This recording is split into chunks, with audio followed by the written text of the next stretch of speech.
Hello, my name is Thomas and welcome to this latest episode of British Culture, Albion Never Dies. I'm out for a walk again, this time in a forest because I thought I'd have less wind cutting across the microphone if I did this. And today I've been flooded with listener mail. I asked on my Instagram what are the big differences between the UK and the US, and I put that episode out, but people were still messaging me with suggestions. So I'm going to start off with that. Then I'm going to talk about the steam trains and Haworth 1940s weekend that I went on. And again, some of you will see those pictures on my Instagram, Fleming Never Dies. And it's just a bit of general news, because this episode is back in Britain 6. I have been here, well, that long. I think I'm on my third work week, a new job, new place. Everything's going well, lovely people and all that. But like I say, I always love a good bit of listener mail. So I asked on Instagram what are the most interesting differences between the UK and the US. First one in, after the episode came out, was from Two Green Thumbs, a retro gaming account, who said BMI. Body mass index is different between the US and the UK, as it is between the UK and much of Europe, I believe. Or used to be. That's the thing. Culture is always changing. Those facts are always getting out of date. But definitely, it's been a popular joke. You know, you go to the USA on holiday, you come back, and what you need is a new pair of trousers. I mentioned in my last episode, I think, that US food is just sugar and everything, and even bread. And so, even in California, famed for its, health food fads, I still found it a struggle, going running and cycling and just to maintain my weight, and did put on a bit of weight, which I'm slowly losing. Too slowly. That's why I'm on all these walks. But yeah, it's just a lifestyle. You're driving around, you're sitting around, it's just not that active. Something I didn't talk about last time was a suggestion from Izzy Reddy, who suggested the class system. And lots of people, when they hear about the UK, would say a very British thing is our class system. I'd say it's widely misunderstood, but then it's very hard to understand, and it's very difficult to pin down what exactly is it. Maybe there's some kind of social contract. If you make it big, if you are rich, you have a responsibility towards everybody else. That, I think, is the most positive aspect of it. I know when I interviewed the British writer Roland Hume a while ago, he was saying something he doesn't really like about the UK is the maybe NIMBYism, not in my backyard, people looking, curtain twitching, looking at each other, seeing what each other was doing, and all those expectations and tie-ins. It's an essential part of British culture. But one thing that's very, very different between the UK and the US is when we say class system in the UK, it can be completely detached from money. You can be upper class and you can be cash poor. It might not even be the size of your house. It's to do with education. It's to do with outlook. It's to do with upbringing. It's to do with so many intangible factors that sometimes, I've worked abroad much of my life. Often that means working alongside Americans, and they'll say America does have a class system, but what they describe to me as a non-American specialist doesn't sound like a class system. It sounds like a wealth system. So definitely there's a wealth divide in the United States. I'm not the first person in the universe to say that. But the class system goes way, way, way beyond that. It's to do with your place in society, what's expected from you, and what you expect from others. It is an interesting one, Izzy Reddy, and it's one I'm going to have to ponder more, because I feel there could be more to this. Jason Kim sent me a message that confused me.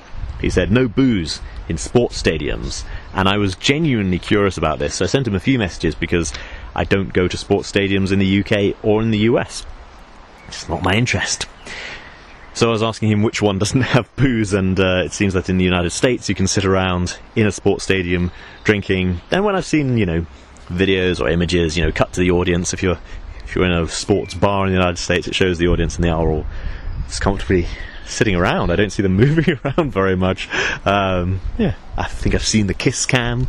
Do you want a Glasgow kiss in a British stadium? A Glasgow kiss, if you're not aware, is a headbutt. When I was young, certainly Britain was famed for having the best football hooligans in the world. Nobody was greater hooligans than the Barmy Army. They were famed for it. I think when we had matches abroad, the Europeans would brace themselves for the coming of the English football fan. So if there's no alcohol in the stands, I can readily appreciate why not. They don't seem to need it. Yeah, I think that's a very very great insight into the difference in how we watch sports.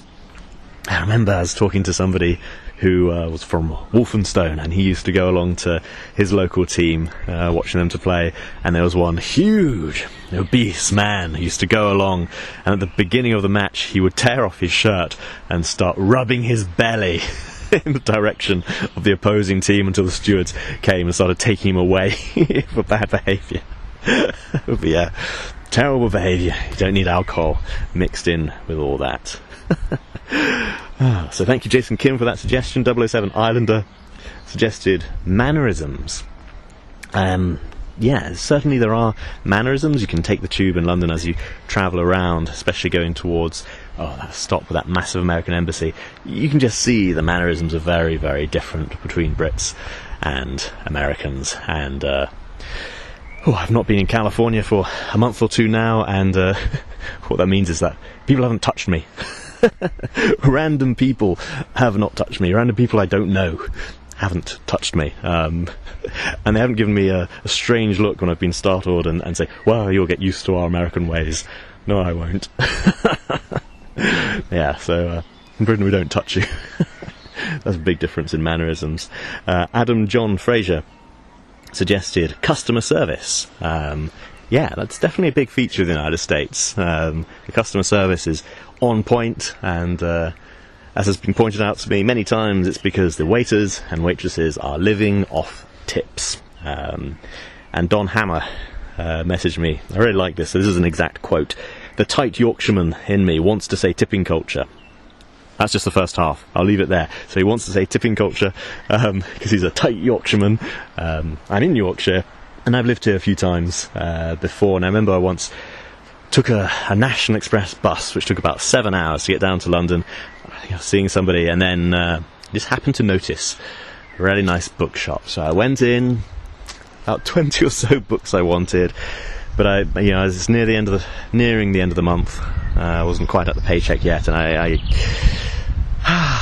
had to negotiate, and eventually I did get a discount from the bookstore owner, who was Scottish, who said only a Yorkshireman could get a discount out of a Scotsman. Hence the expression, the tight Yorkshireman in me wants to say this. And then Don Hammer continued, but it's probably the US political extremes. So certainly I'd agree with that, and I think that's something that's very different from my image of the US when I was a child. The US has become, to my perspective, more and more divided, people moving very much within their political circles, and then that seems to determine the movies they watch, the news they watch, the newspapers they watch. Everything seems determined by that, as opposed to something much healthier like the movies you watch and the newspapers you read, and everything else being determined by the class system. I used to shock and horrify many, many, many undergraduates by reading the Sun newspaper as an undergraduate, because it had been banned by the Students' Union for being too right-wing. So therefore I couldn't resist taking it into the university and reading it. There's a form of rebellion at university, wearing a suit jacket and reading the Sun. Yeah. So the lack of unity in the United States, and it's been touched on extensively elsewhere, the divide in the United States over the pandemic, which is, I'd say, almost not quite, but almost a unique feature to the United States. Here, you've got unitary figures, you can all rally round, the Queen being an obvious example, Platinum Jubilee coming up, but in the United States there wasn't like a single unitary figure, and I did an episode called N is for the NHS, the National Health Service, in which I talked about that a bit more. But I just posted some pictures of a big event, the Howarth 1940s weekend, and I posted that on some of my social media, and where I've got Americans, they're commenting on masks and no masks, and it still seems to be like an ongoing issue, on which I have no strong view myself. I just observe, as I say, the general inability to just settle down. Aussie Bond guy got onto safe territory. He said the biggest difference between the US and the UK is driving on the wrong side of the road. Because, of course, Australians drive on the left and Americans drive on the wrong. Ha! I like Aussie Bond guy. Thank you very much for your suggestion. Right, that was the first bit. Listener mail. So, I just think I'll quickly talk about the Haworth 1940s weekend. I really enjoyed it. But first, I went on a Sunday, went into the service at Bradford Cathedral, and went to the bathroom, and there I learned about the toilet twinning scheme. Bradford Cathedral's toilet is twinned with one in Tando, Alia in Sindh province in Pakistan. Apparently 1 in 3 people worldwide don't have a toilet, so by supporting toilet twinning, you are helping flush away poverty. And I have a quick Google of toilet twinning. It's really interesting. So in this toilet, which is of course kind of a public toilet, it's the cathedral toilet, there's a picture of this toilet in Pakistan, which is the school toilet, an outdoor kind of block made of breeze blocks, which their toilet is twinned with. Wow, couldn't resist that detail. Anyway, lovely service at the cathedral. Headed out on the trains and took the Keighley and Worth Railway train to Haworth. Now, this is a train which, if you've never heard of it, may still be familiar to you, because it was the railway in which the movie The Railway Children is set around, and there are quite a few versions of it, but they're all filmed in the same place. I used to watch a British, just a nice little, I'd say it's a chocolate box drama, just a really nice little family drama set in the 50s, and just to emphasise what a nice little town it was, they used the smallest working railway station in Britain, which is Damon's, which is on the Keighley and Worth Railway. So it's always nice to see it there. And I could never remember the name of this TV show. It was 20 years ago, but it was really nice. And when I was on it, I just overheard a couple talking, and they mentioned the name of the show, Born and Bred. So I now have to go on a hunt, see if I can find this old TV show. But I fell into conversation with them, and they were telling me, it's really hard to get the DVDs. They hold their value. Yeah, lots of people like Born and Bred. It's after a hard day, it's something you can fall asleep in front of. It's very quaint. And as I was on the train, as I going up to Haworth, I don't know, I was just in a little compartment by myself. A gentleman, mature years, came in, and then just over the next half hour told me his life story. And I feel very lucky that it was a jolly interesting one, that he travelled around on business all throughout the Western Mediterranean, all throughout, I think, the 70s and 80s, and just a jolly interesting chap. He brought up the topic of James Bond, not me. Talking about how he'd been to a lovely James Bond concert that was hosted by the actress who played Miss Moneypenny, Lois Maxwell. And he talked about all the funny stories that she was telling about Roger Moore. It was just a really nice trip, and he went up pointing out, local sites, because he's a lifetime member of that railway. So I believe his name was Robert. So Robert, if you come across this podcast, thank you very much, because he told me all the things to look out for, including the llamas. So in West Yorkshire is the home to Saltaire, which is a fabulously rich city in the 19th century, built up by Titus Salt, who pioneered turning, I think it was alpaca wool into cloth, which had been hitherto beyond technical abilities, and so a lot of the wealth of Saltaire was built on llama and alpaca wool. So it's a great great oddity of West Yorkshire. You see all these South American animals all up the hillside, if you know where to go and if you know where to look. Anyway, I posted a few pictures of that, and 007 Fanatic messaged me from Australia, another Australian Bond fan, saying, "You're so lucky to go on this, if only I was in England."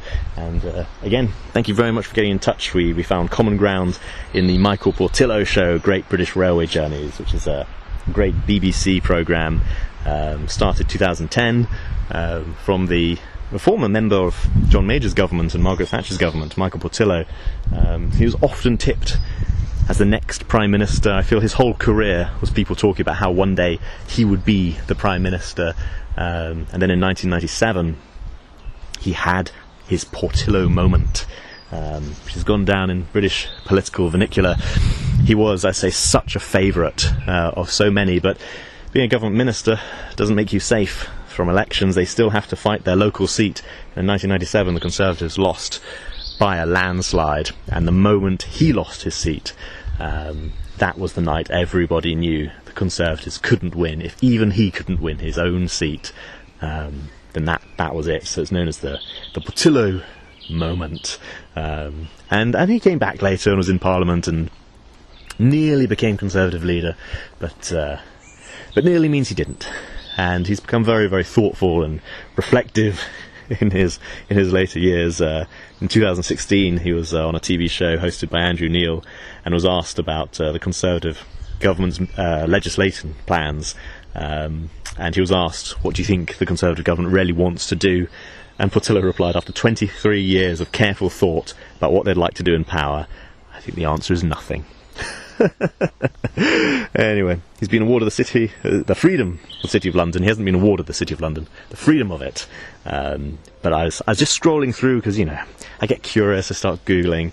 He was given a great honour. He led the annual sheep drive over London Bridge, 29th of September 2019. I've been loving going around the UK, going to Pontefract castles, we eat Pontefract cakes. I put that video on YouTube.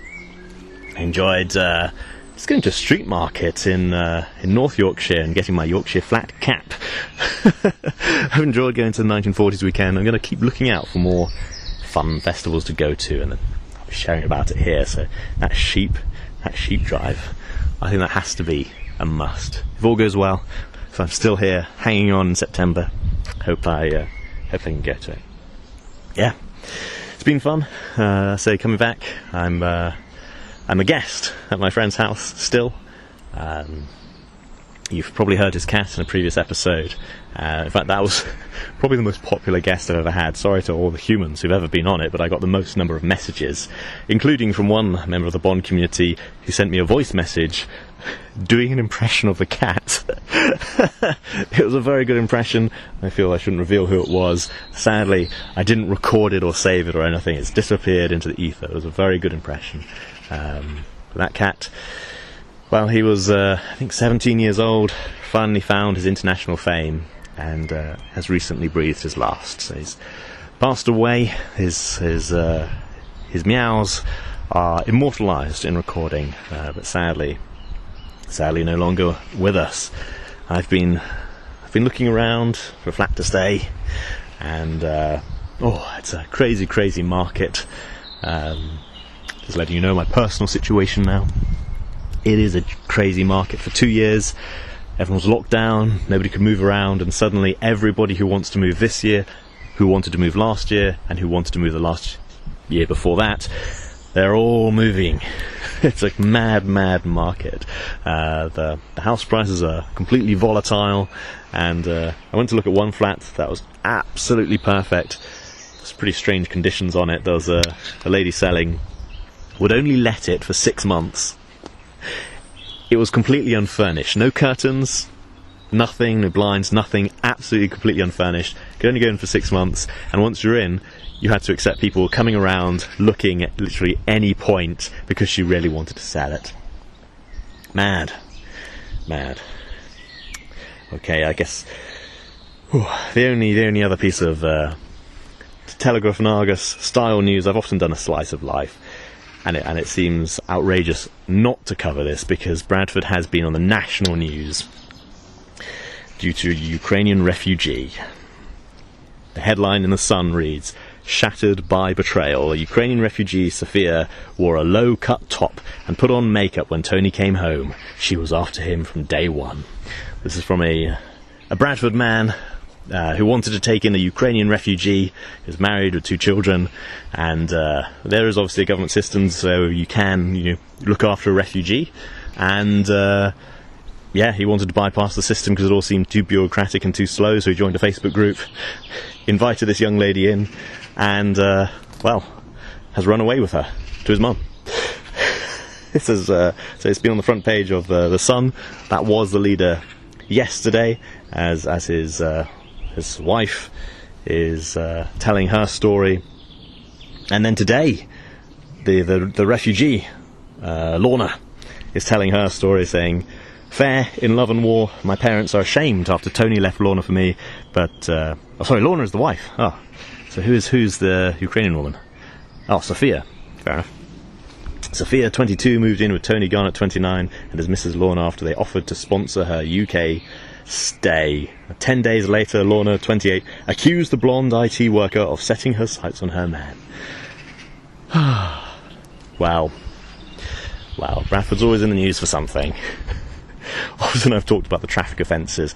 This is the shocking case of a man leaving his wife and kids to go and live with his mom and a Ukrainian refugee. So the refugee is apparently horrified because her parents rang her up and said, "Look, people are going to be frightened to take in refugees, if they're reading this in the papers." And so now she is a refugee, and her hometown is criticising her, and she's all over the British papers, and there's photos of them, so easily identifiable. And wow, watch this space. What can I say? Bradford, always in the news for something. So that's Back in Britain 6. Should leave it on that bombshell. And what can I say? In memory to Alfred Chocolate Yumyum the cat, I think I'll leave this podcast with the meows that I recorded a few weeks ago before he passed away. Thank you very much for listening. This is Back in Britain 6 for British Culture. Albion Never Dies. Signing out.